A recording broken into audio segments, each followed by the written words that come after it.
Uminit ang ulo ni Senator Loren Legarde sa hindi pagdalo ni Department of Energy Secretary Sharon Garin sa unang pagdinig ng Senate Ad Hoc Committee sa pagtugon ng gobyerno sa krisis sa Middle East.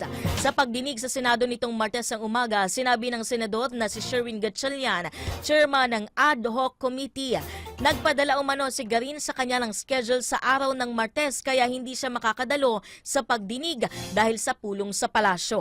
Sa halip ilang pisya lamang ng ahensya ang ipinadala. Napatayo pa sa kanyang upuan sa Legarda ng kastiguhin ng ilang agency o energy officials. Sinisi kasi ng ilang opisyal ang Senado kung bakit hindi nabigyan ng congressional approval ang hiling na dagdag budget ng Philippine National Oil Company dahil nag-break na ang sesyon ng Senado.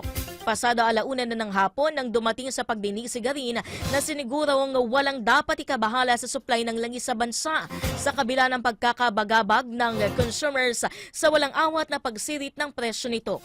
Aminado naman ang Department of Agriculture na may epekto ang mataas na presyo ng langis sa transportasyon, cost ng bigas, manok, baboy at iba pang bilihin.